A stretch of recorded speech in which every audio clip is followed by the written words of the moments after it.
I am Daniel Lucas, and welcome to Book 101 Review. Book 101 is all about the books that I read for the last 40 years. And today I have my special guest. He is the author of the book Children of Abraham, no other than Mr. Bob Martin. Thank you. I'm happy to be here. Welcome to Book 101, Mr. Bob, and can you please introduce more about yourself? Yes, sir. My name is Bob Martin. I at one time went by the name R.H. Martin, which is Robert Hall Martin, but now everyone knows me as Bob, so I'm Bob Martin. And I am a man of many hats. I've been an author. Of course, I have also been a trial attorney for 40 years. I've been a Buddhist and a Taoist and a Christian, and I grew up in an atheist family, and I've been a restaurant owner and a community leader, and I've worn a lot of hats. Right now, I teach at Elon University. I am professor of wellness. Mr. Bob Martin, thank you so much for sharing your talents to the world. So, what is the central theme of Children of Abraham? The central theme of Children of Abraham and what pulls it all together is the idea that we all have some belief in a being greater than ourselves, some kind of deity, a God, and we try to understand how to listen to that God and how to praise that God, but do we really live our lives according to what our belief is? And so my question in the book is, what would happen if God made itself known? Not by coming down as a mythical creature or a being, but just by leaving messages on our TV screens. And that would people change their behavior? Would they listen? Would they care? Would they redeem? Would they change? Would the world change? Certainly. That's the big question. Mr. Bob, what is the intended audience for this book? So Dan Brown, who wrote a lot of books about mysteries revolving around the Vatican and the like, I would say that if you like Dan Brown, you would like my book, because it's a mystery-oriented, plot-oriented book with a religious theme to it. Also, if you are like things like the Taken Away series and the like, Christian readers, Christian mysteries, but also it's called Children of Abraham because it calls out all of the Abrahamic faiths, both Christian and the Jewish and the Islam are all tied together here. Certainly, they are interconnected. What historical or religious context does the book explore? Well, certainly foundationally, some of the basic beliefs, but I wouldn't say that they are the main theme of the book or the main detail of the book. The main detail of the book is really, surprisingly, the 7 deadly sins. Okay. Because I have 7 characters and each one of them has one of those flaws. Either they are slovenly, or they are jealous, or they are greedy, or they are lustful. And the question is, which one of those character flaws are the ones that would be affected the most, and which ones might not be affected at all? Certainly, who are not affected or affected. So, how does the book define the connection between different Abrahamic religions? Well, it's interesting because doing the research of the book, I had to delve deeply into some cultural differences. So, as these mysterious messages play out, um, they play out differently in the different religions. For example, in the Christian religion, well, the messages are taken as direct communications. But for my Islamic characters, the belief would never be that God would communicate with us directly. He would only communicate with signs and through prophets. And so I had to arrange for the messages to be uh, available consistent with that faith belief. So it's interesting how those different cultures change how the characters relate to the messages. So, Mr. Bob, what is the significance of the title Children of Abraham?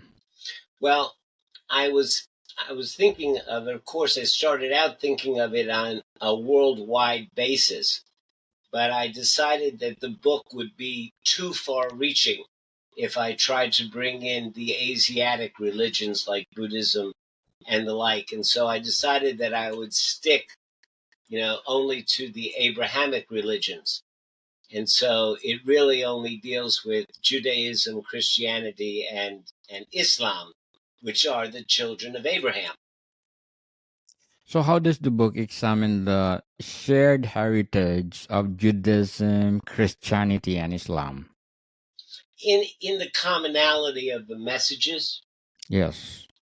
because the fundamental values of the three religions are the same.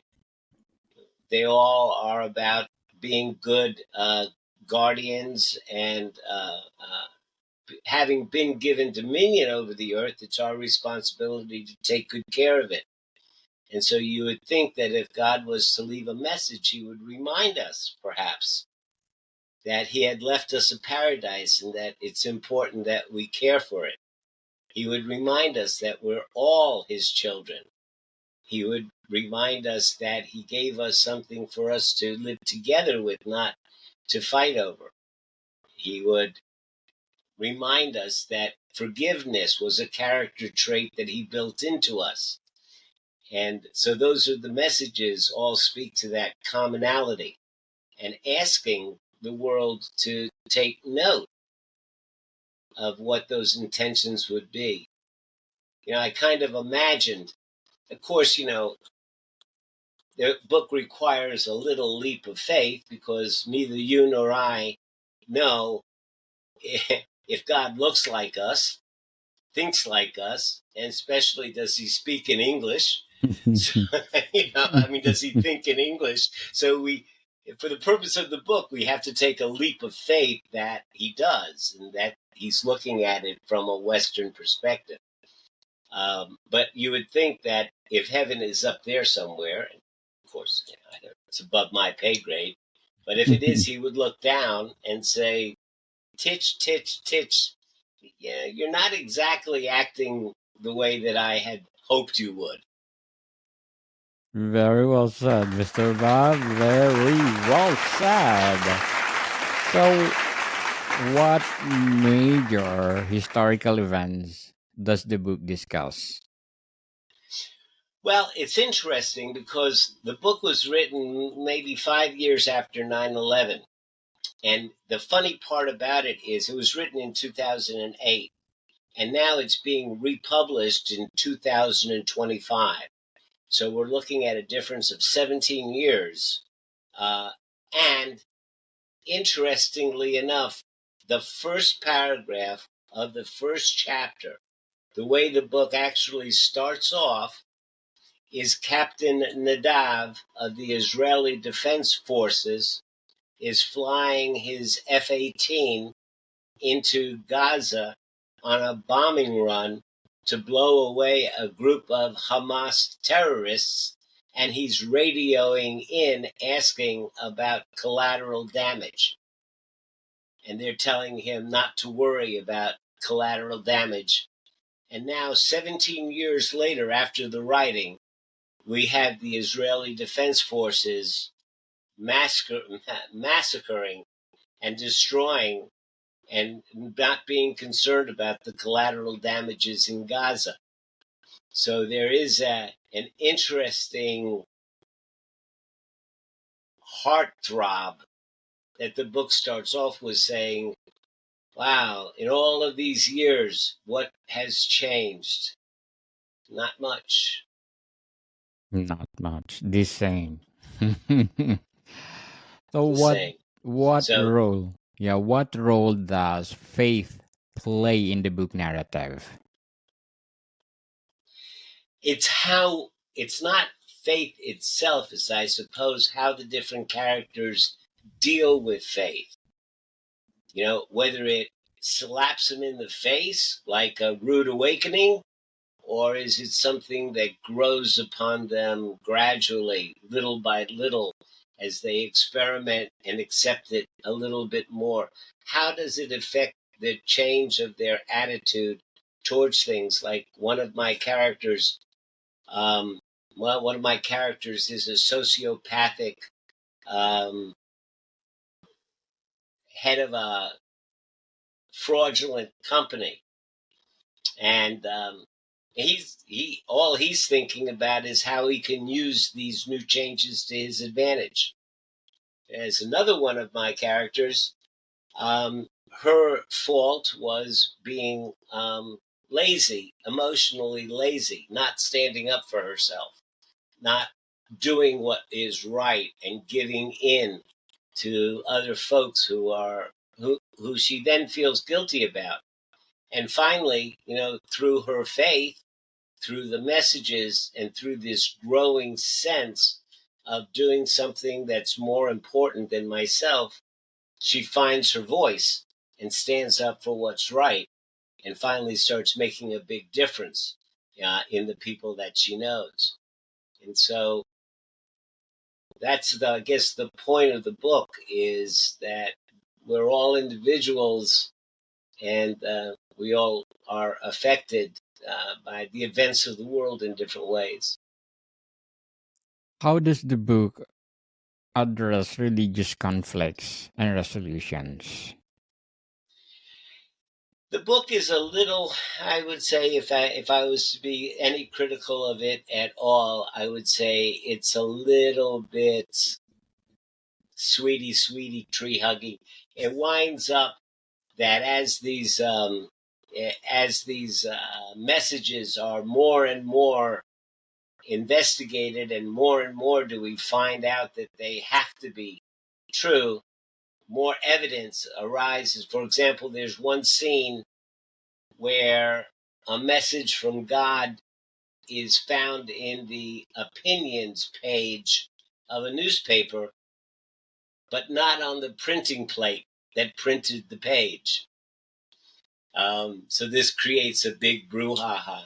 We're beginning now to believe that these are truly messages from God. Um, I'm sorry. What was the question? I'm sorry. No worries. You answered the right question, Mr. Bob. Does the book focus on a specific historical or religious figures? It is contemporary. It's modern day, and so it speaks about the modern day cultures. It takes place in Israel. It takes place in Turkey. It takes place in New York City, and it takes place currently. And so it doesn't get deeply into historical context. It just gets more into the modern manifestations of these religions. So you asked me, how does it deal with conflict? That was the question. So as these messages become more and more accepted as real, we find changes occurring. Some of them are comical.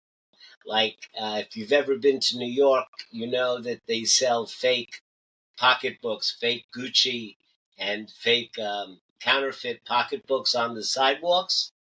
Well, those same vendors now, instead of selling the fake pocketbooks, are selling rosary beads and amulets. So, in a way, there's some comics. They set aside a piece of Central Park so that at 4 p.m., when it's the call to prayer for the Muslims, there is a place for them to pray without being run over by joggers. Um, so you can let your imagination kind of run free and think of what kind of changes would we make as a community if we started to believe that the divine was real. The divine is real. So, Mr. Bob, what will be your advice for those people out there who want to write their first novel? Yeah, be passionate. You know, it. There are many times in writing the novel when you get to a point and you just want to give up. It took 2 years to write the novel, between the research and the characters and putting the plot together and the like. And it wasn't an everyday event. I didn't write every day. There would be periods I would write, and I had a job. It wasn't my only thing. I had a job and I had a family and I had kids going to school, and so, you have your life, and then when you set down that you're going to write a book, you need to be passionate about what you're writing about, be interested in it, but you also have to be dedicated and know that there is a time that's going to come when you want to just let it go. Or there might come a week where you haven't paid any attention to it and you think that it's over. And that's when you have to have the strength and the gumption and kick yourself in the butt a little bit. And you go back and say, no, I'm going to write some more. I'm going to write another chapter. We'll do a little more. Yes, I for tell you sure. another thing that I did that was a big help to me, for me personally. When I came up with my characters, I actually played the part of a Hollywood casting director. And I thought, who would I have play the part of Antonio? And I Antonio. decided, I decided that it would be Antonio Banderas. I would cast Antonio Banderas as that part. So I Wow. got a picture of Antonio Banderas and I put him up on my desk. And all my other characters, I had pictures of them on my desk. And so when it came to some dialogue or when it came to a plot twist, I could look at my character and ask them. It sounds silly, but I said, what am I going to do? I would ask Antonio Banderas, what am I going to do now? How are you going to get yourself out of this pickle? And I guess I would also say you have to take yourself a little bit lightly, um, and have a little bit of fun and have a little bit of humor, all those things. Definitely, all the ingredients. So, Mr. Bob, what will be your short-term and long-term goals in writing? I have two other books I want to write. I've been given a case because I could say I was a lawyer. I have a lawyer friend who told me about this amazing case, Yes. where it was a May December interracial gay romantic relationship between a 60-year-old and a 25-year-old old white Southern 65-year-old man and a young black jailed convict 25-year-old black man. And the 65-year-old decided at 65, he came to the conclusion that he was gay. And these two fell in love. And Wow. they had terrible legal battles. And this is a true story. So I've never written what they call what do they call it? Non-fiction, non historical Non-historical fiction. Narrative. I'm sorry, Oh, no. narrative nonfiction. Oh, You write the nonfiction story as if it were a novel, uh, awesome. and it's a fine line to walk between being having artistic license and imagining what the person might have thought without being untrue and unfaithful to the true story. So you have to. Certainly. That's a fine Int- line to walk. So I'm learning. I'm Interesting. learning now. Interesting, Mr. Bob. And I'm inviting you to my other podcast. I do have Law 101 where I discuss about law because I Oh, that would be believe, wonderful. yes, I believe in a saying that ignorance excuse no one. No one. So, yes, That would be great. we need to learn the Hmm. law. The biggest question people always ask me about law is how could I represent these horrible people? For It's a good. sure. It would be a good question to talk about on your other podcast. Yes, that'd be awesome. So, how does the book relate to current religious and social issues? Children of Current, Abraham. current, current issues and religious issues are tearing the world apart today. Definitely. I just read that 46% of Christian people who call themselves Christian in America, 46% of them feel that democracy should be absolved and that we should be a Christian nation. Mm, And they do away with the First Amendment and freedom of religion. Everybody should be required to be Christian. 46% of American Christians feel that way. This is tearing the world apart. And so in my book, I I put forward the fantasy of what it might look like to live in a Garden of Eden. yes, definitely. So, Mr. Bob, to wrap up our discussion for Mm-hmm. today, how does Children of Abraham inspire deeper understanding and respect among different religious communities? How does it lead to a deeper understanding? Yes. I suppose I'm not going to pretend that my book is deeply, deeply philosophical and that academics could argue the book for immemorial time. I'm not going to say that. But I will say that by reading it, it will cause you to stop and think about the fundamental question. If I say that I believe in God, am I truly living my life as a godly person? Yes. And if the book causes you to ask yourself that question, or am I being a hypocrite? The other day I was in a Bible study with a bunch of men, and they were talking about the Bible verses that speak of opening your arms and welcoming the outsider. And when I brought up the current political thrust of wanting to do massive deportations, everybody forgot about being sweet and nice in the Bible verses, and they started getting angry at these dang darn immigrants who are messing up our lives.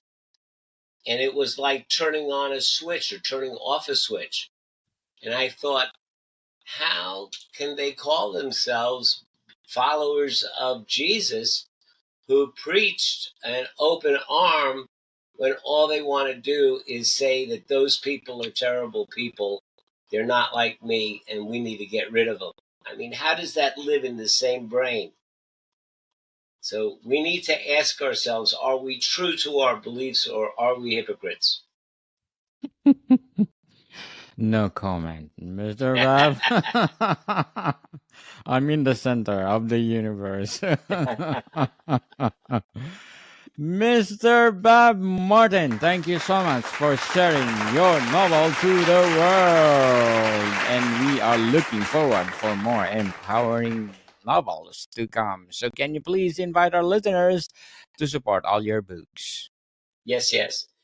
You can find everything that you need to know, along with my meditation classes, at awiseandhappylife.com. Yes, people, let's support Mr. Bob Martin because, as I said, if you support him, more empowering books to come. So, Mr. Bob, thank you for your time. Thank you, Daniel. More to come, people. See you soon.